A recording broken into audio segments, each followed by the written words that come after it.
बसा म्हणणार, पण दंगा नाही करायचा, आम्हाला प्रतिसाद द्यायचा. बरोबर आहे? कारण आम्हाला तिघांना सुद्धा तुम्ही शांत बसला तर किती लोक आहे ते समजणार नाही. तुमचा आवाज आला, तुमचा प्रतिसाद मिळाला तर आम्हाला लक्षात येईल की तुम्ही आमच्याकडे बघताय, तुम्ही आम्ही जे काही तुम्हाला सांगणार आहे किंवा जे काही तुम्हाला दाखवणार आहे ते तुम्ही बघताय. बरोबर आहे?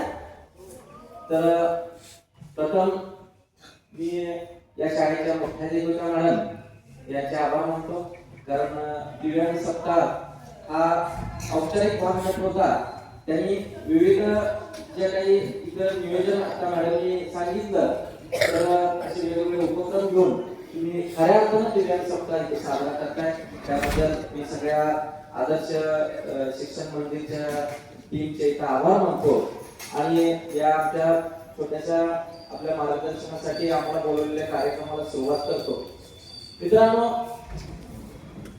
अपंगत्व किंवा दिव्यांगत्व हे दोन प्रकारचं असतं. एक हे जन्मतः येतं, ठीक आहे, आणि काही आपल्या अपंग मित्रांना ते अपघातामुळे येतं. ठीक आहे, तुम्ही टीव्ही मध्ये, पिक्चर मध्ये किंवा पेपर मध्ये अपघाताच्या बातम्या वाचता. त्याच्यामध्ये ज्या काही लोकांचे अपघात होतात त्याच्यामध्ये कुणाच्या डोक्याला मार लागतो, कुणाच्या हातापायाला मार लागतो आणि त्याच्यामुळं त्यांना अपंगत्व येतं. ठीक आहे, अपंगत्व आल्यानंतर किंवा जन्मता असल्यानंतर जर त्या अपंग व्यक्तीला जर प्रवाहामध्ये आणलं तर तो तुमच्यासारखा अगदी व्यवस्थित काम करू शकतो. तुमच्याबरोबर आमचे दिव्यांग बांधव आहेत शाळेमध्ये. हा, तुमच्यासारखाच अभ्यास करतात, तुमच्यासारखंच लिहितात. बरोबर आहे? मग त्यांच्यामध्ये तुमच्यामध्ये फरक काय आहे कोणी सांगू शकेल? ठीक आहे, मी तुम्हाला सांगतो. दिव्यांग जे काही तुमच्या बरोबर आहेत त्यांच्यामध्ये आणि तुमच्यामध्ये फरक असतो तो फक्त एखाद्या अवयवाची कमतरता किंवा अकार्यक्षमता. बरोबर आहे? तर मित्रांनो, तुम्ही खेळ खेळत असताना लंगडीचा खेळ बघितलाय? वापर न करता खेळण्याचा प्रयत्न करतो आणि आनंद घेतो. बरोबर आहे?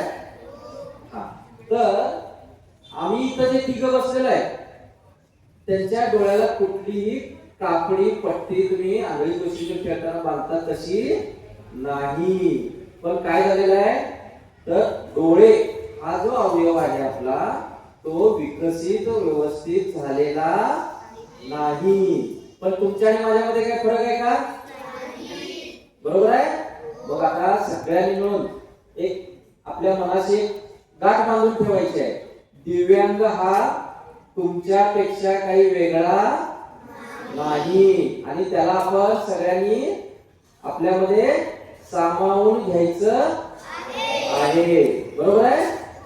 आणि त्यांना मदत करायची आहे. पायऱ्या चढायला असेल, जिना चढायला असेल, खेळताना असेल किंवा एखाद्या अंध व्यक्तीला परीक्षेसाठी लेखनिक म्हणून असेल. तुम्ही अंध व्यक्ती परीक्षा कशा देतात तुम्हाला माहिती आहे? नाही माहिती? मी सांगतो तुम्हाला. ब्रेल लिपी ठीक आहे, पण पुढे जाऊन ब्रेल लिपी हे अगदी उत्तम माध्यम आहे. तुम्हाला बरोबर आहे तुमचं म्हणणं. हा, रायटर असतो. बरोबर आहे? तर रायटर जो असतो तो पुन्हा कोण असतो? तुमच्यापैकी कोणीतरी असतो. बरोबर आहे का? तर आपण ज्यावेळी एखादा अंध विद्यार्थी 5वीच्या परीक्षा देत असेल तर त्याला एक इयत्ता कमी म्हणजे कितीचा? 4थीचा विद्यार्थी लेखनिक म्हणून बसवला जातो. जर तुम्हाला कधी तुमच्या शालेय जीवनामध्ये असा कधी प्रसंग आला, एखाद्या अंध विद्यार्थ्याला लेखनिक म्हणून काम करायची वेळ आली तर तुम्ही करणार का सगळे? Best best best. नेहा मोरेसाठी एका टाळ्या वाजवा. असे ह्या